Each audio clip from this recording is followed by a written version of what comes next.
see dead people. I See Dead People. The Sixth Sense wasn't just a supernatural thriller. It was a cultural earthquake that redefined ghost stories for an entire generation. Behind its haunting whispers and chilling silences, the production was filled with battles over creative control, shocking studio politics, and risky choices that could have sunk the film before it ever scared a single audience member. This isn't just the story of Bruce Willis and a boy who sees ghosts. It's about a low-budget gamble, near disasters on set, and hidden meanings woven into every frame. Today, we're peeling back the curtain on 20 weird facts about The Sixth Sense, from secret rewrites to dangerous stunts, from brutal studio notes to a final twist that almost never happened. And wait until you hear the bonus fact, an eerie revelation that even die-hard fans have missed. Stay with me, because you're about to see this movie like never before. The script everyone rejected. When M. Night Shyamalan first shopped The Sixth Sense around Hollywood, most studios dismissed it. Disney actually bought the rights, but executives hated the tone. They thought it was too slow, too weird, and far too bleak for mainstream audiences. At one point, the script was passed between divisions, nearly getting buried in development hell. Shyamalan, who wasn't a proven name yet, faced dismissal after dismissal. But what the studios didn't see was the razor-sharp twist ending. Shyamalan deliberately hid it in plain sight, disguising the story as a thriller when it was actually a heartbreaking drama about grief. The rejection nearly destroyed his confidence, but it forced him to fight harder for his vision. Without that resistance, the film might have been watered down into a generic ghost story. Instead, it became a cultural phenomenon precisely because it refused to play safe. Bruce Willis wasn't supposed to be there. Bruce Willis only starred in The Sixth Sense because of a lawsuit. At the time, he had backed out of another Disney project, and the studio forced him into a two-picture settlement deal.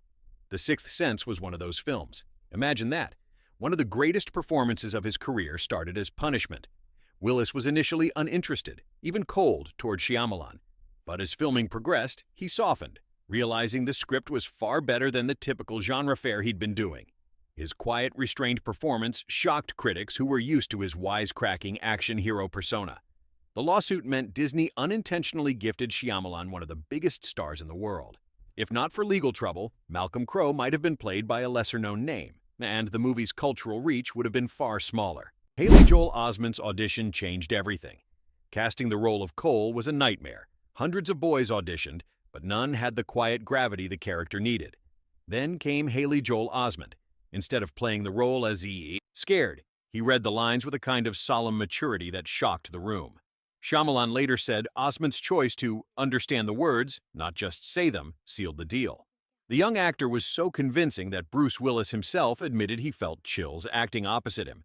But there was a catch. Osment was only 10 years old, and the shoot was emotionally grueling. He had to deliver lines about death, abuse, and fear that no child should be burdened with. The crew worked carefully to protect him, but his performance carried the weight of a man twice his age. Without Osment, The Sixth Sense might have fallen into mediocrity. With him, it became immortal. The color red was a ghostly clue. Shyamalan was obsessed with visual symbolism. He created a secret color code throughout the film that most audiences didn't notice. Red meant a direct connection to the supernatural. Whenever a ghost appeared, something red lingered nearby. The doorknob to the basement, the balloon at the birthday party, the church doors. The crew went to extreme lengths to control this. Wardrobe departments, set designers, and even props were filtered for the color scheme. Nothing red was allowed unless it signified ghostly presence. This wasn't just style. It was Shyamalan's way of rewarding repeat viewers. Audiences who watched a second time suddenly realized the clues had been there all along. It wasn't coincidence. It was carefully engineered to trigger subconscious unease, the kind of design choice that transforms a movie into legend. A $40 million gamble that paid off big. On paper, The Sixth Sense looked like a financial risk. A $40 million budget for a ghost story with an unknown director? Studios doubted its profitability. Horror wasn't considered prestige at the time, and Disney quietly prepared for a flop. But the gamble turned into a jackpot. The film grossed nearly $700 million worldwide, making it the second highest-grossing film of 1999, behind only The Phantom Menace. Shyamalan went from near obscurity to Hollywood's next Spielberg. What nobody predicted was the level of repeat viewing. Audiences didn't just watch once. They went back again and again, dragging friends to see the twist reveal fresh. That word-of-mouth frenzy turned a modestly budgeted thriller into a box office monster. What was once labeled a risky bet became one of the most profitable ghost stories in film history. The Secret Rewrite changed the ending. Originally, The Sixth Sense ended on a much more straightforward note. Early drafts didn't feature the now famous twist that Malcolm Crowe was dead all along. Instead, the script leaned heavily on Cole's struggles with ghosts, resolving with a sentimental closure. But Shyamalan wasn't satisfied. He reworked the narrative to hide Malcolm's death in plain sight, embedding subtle cues like the restaurant scene with his wife and the missing hospital records. That late rewrite transformed the movie from a decent supernatural tale into one of the most shocking endings in cinema history. What's wild is how close the film came to losing that twist. Had Shyamalan stuck with his first draft, The Sixth Sense might have been forgotten as just another 1990s ghost flick. Instead, it became a cultural reference point, forever associated with the twist ending, Donnie Wahlberg's extreme transformation. Many viewers don't realize the emaciated, frantic character who shoots Bruce Willis in the opening scene was played by Donnie Wahlberg of New Kids on the Block fame. Wahlberg was so determined to impress that he starved himself, dropping more than 40 pounds. He lived on coffee and cigarettes, arriving on set gaunt and trembling. Crew members were shocked by his appearance, and even Willis reportedly didn't recognize him at first. Wahlberg's method approach gave the scene a disturbing authenticity. It wasn't just makeup, it was real physical deterioration. The irony? Wahlberg's screen time lasted only minutes, yet his haunting performance set the tone for the entire film, proving the threat of violence and trauma was real. Wahlberg later said the role nearly broke him physically, but it resurrected his acting career. The ghosts were based on real accounts. Shyamalan didn't want his ghosts to feel like Hollywood cliches. Instead, he drew inspiration from real-life accounts of hauntings. He read case studies of children describing spirits and incorporated their unsettling details. For example, Cole's claim of seeing people who don't know they're dead came straight from paranormal research. The production design followed suit. The ghosts weren't covered in theatrical makeup, but looked like ordinary people frozen in moments of suffering. Burn victims, abused wives, suicides. This grounded realism made the apparitions far scarier than traditional horror tropes. The result was a film that disturbed audiences on a deeper level, as though it had pulled from authentic ghost stories. Shyamalan's choice blurred the line between fiction and folklore, ensuring the fear felt personal. It wasn't fantasy, it was horror that could walk into your own bedroom. Cold crew on set. Filming ghost stories sounds glamorous, but the set of The Sixth Sense was often miserable. Many scenes were shot in old Philadelphia buildings with no central heating, leaving cast and crew shivering through long nights.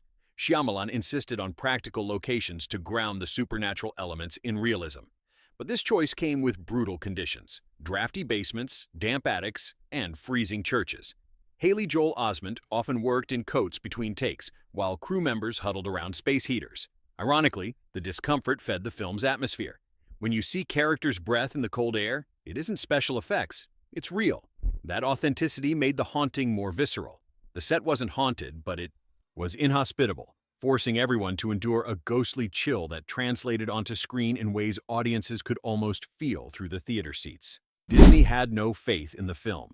Despite buying the script, Disney didn't believe The Sixth Sense would succeed. Executives thought the ghost story was too niche and the ending too confusing.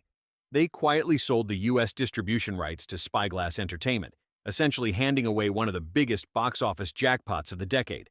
When the film became a global sensation, Disney was left humiliated, watching another studio reap the profits and prestige. Shyamalan has said this betrayal stung, but it also freed him creatively. The move revealed a deeper truth about Hollywood. Even billion-dollar studios misjudge stories that defy formula. For The Sixth Sense, being underestimated was the best possible blessing. It avoided heavy interference and reached audiences unfiltered. Go ahead and like and subscribe, because the next 10 facts dive even deeper into the chaos and genius that made this haunting classic unforgettable. A twist hidden in dialogue. The brilliance of The Sixth Sense is how it plants clues in plain sight. One of the most overlooked hints comes from Cole himself. When he confesses, they only see what they want to see, it's not just about the ghosts, it's about Malcolm too. Shyamalan crafted the dialogue to operate on two levels, one for the audience's first viewing and another for those who revisit the film after knowing the twist. Every line was engineered to have double meaning. Even Willis admitted he didn't fully realize how layered the script was until after shooting wrapped. This careful writing made the eventual reveal feel shocking, but also inevitable. The audience wasn't tricked. It was guided, misdirected, and finally blindsided.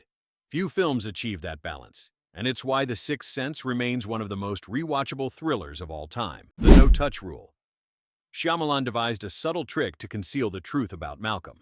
No one besides Cole ever physically interacts with him. Watch closely. His wife never touches him. No one bumps into him. Even the restaurant scene plays out without contact.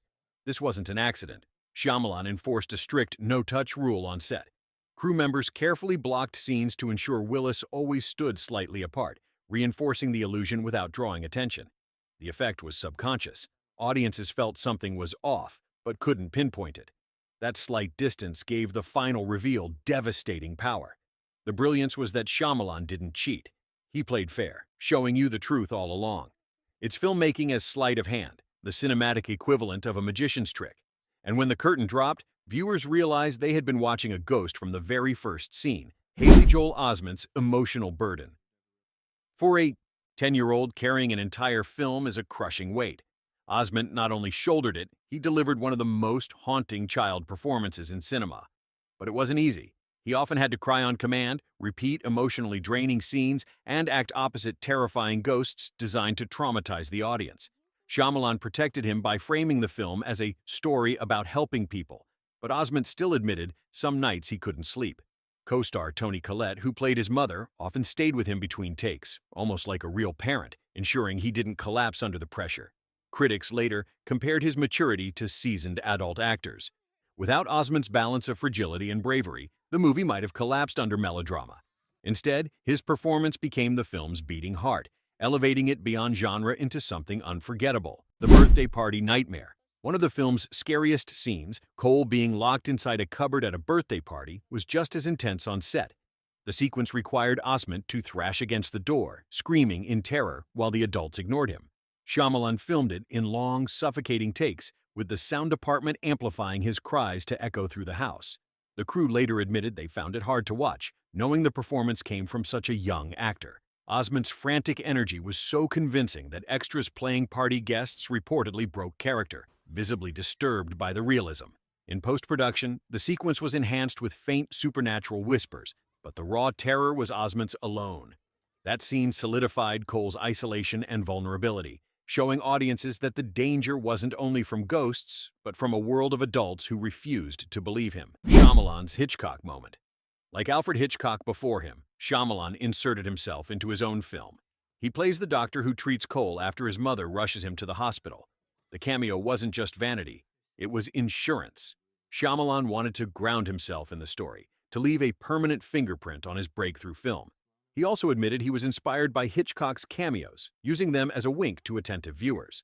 What's fascinating is that the role almost went to another actor, but Shyamalan insisted on stepping in. His quiet, skeptical demeanor adds another layer of tension to the scene, as if even the professionals can't see the truth. The director later joked that appearing on screen was his way of making sure he'd always be haunted by the movie's success. In the end, it became his signature move for future films, the filmmaker's childhood fears. Shyamalan has admitted that The Sixth Sense was deeply personal. Growing up in Philadelphia, he often imagined ghosts hiding in the shadows of his family's old home. He described lying awake at night, terrified of noises in the hall. Those childhood fears bled directly into the film's DNA. The setting, row houses, dim basements, and creaking staircases, mirrored his own upbringing. Even Cole's confessions about being misunderstood reflected Shyamalan's own sense of isolation as a child. What audiences didn't know was that the film was less about ghosts and more about how fear shapes children in silence. By pouring his childhood anxieties into the script, Shyamalan crafted horror that felt painfully authentic. The ghosts weren't just monsters, they were metaphors for loneliness, trauma, and the haunting weight of unspoken pain, feelings he carried since boyhood. A hidden audio trick. One of the eeriest aspects of The Sixth Sense comes not from visuals, but sound. Shyamalan and his audio team created a unique effect for ghost scenes. They dropped the background noise almost to silence, then layered in a low, unsettling hum. Viewers often reported feeling cold or uneasy before a ghost appeared, without understanding why. The effect worked on the subconscious. Your ears picked up on the absence of sound, triggering primal discomfort. Even subtler, Shyamalan would slow down ambient noises like creaks and whispers, making them feel unnatural. It wasn't just about jump scares. It was about unease building until audiences felt haunted themselves. This innovation in sound design turned ordinary silence into a weapon. The ghosts were terrifying, but what really unsettled people was the creeping dread of what they could hear without realizing it. The restaurant scene illusion. One of the most heartbreaking sequences shows Malcolm meeting his wife at a restaurant. To first-time viewers, it plays like a strained marriage. To second-time viewers, it's devastating proof of his death. Pulling off that illusion required flawless choreography. The actors never looked directly at each other, and props were carefully arranged to imply interaction without actual contact. For example, when the check arrives, his wife takes it first, while Malcolm remains still. Audiences assumed he had simply been ignored, but the truth was staring them in the face. He wasn't there at all. Shyamalan called this scene the film's linchpin, the moment that would make or break the twist's believability. If it felt forced, the spell would shatter. Instead, it became one of the most subtle and hauntingly sad moments in modern cinema. Critics versus horror labels. When The Sixth Sense was released, critics weren't sure how to classify it. Horror films rarely received serious acclaim, yet Shyamalan's work blended genre thrills with poignant drama. Some reviewers dismissed it as just another ghost movie. Others praised it as high art. Roger Ebert called it a delicate story about the weight of secrets. What shocked Hollywood was how awards bodies embraced it. 6 Oscar nominations, including Best Picture, Best Director, and Best Supporting Actor for Osment. Horror almost never reached that prestige level. The controversy sparked debates over whether the Academy should take genre more seriously. In many ways, The Sixth Sense cracked the door open for later films like Get Out and The Babadook to be considered as more than scary movies. It wasn't just horror, it was cinematic craft cloaked in ghostly whispers, a twist that haunted Shyamalan. Ironically, the twist ending that made The Sixth Sense famous also became Shyamalan's creative curse. Audiences began expecting every one of his films to deliver a shocking reveal. While some later works succeeded, Unbreakable, others were criticized for forcing twists that felt hollow. Shyamalan later confessed he struggled under the weight of that reputation. Yet, he also admitted he wouldn't trade it for anything. The twist in The Sixth Sense transformed his career overnight. It wasn't just a storytelling device, it became part of pop culture language. I See Dead People turned into shorthand for surprise endings everywhere.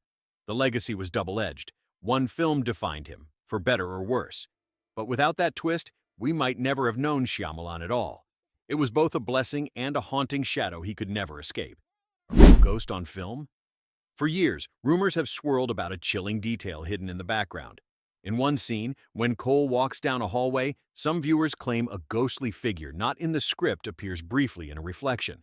Crew members dismissed it as a lighting glitch, but fans insist it looks too human. Shyamalan has never confirmed or denied the mystery, fueling speculation that an actual spirit was captured on camera.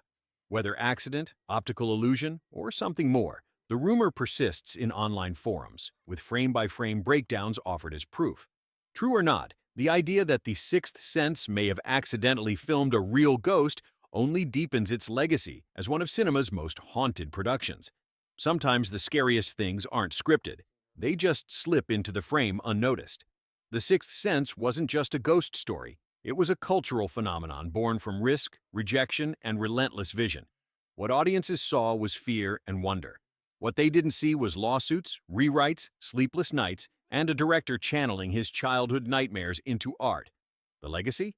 A film that forever changed how we talk about twists, ghosts, and the thin veil between the living and the dead. If you want more chilling secrets from the movies you thought you knew, hit like, subscribe, and stay tuned, because the next story we uncover might haunt you even more.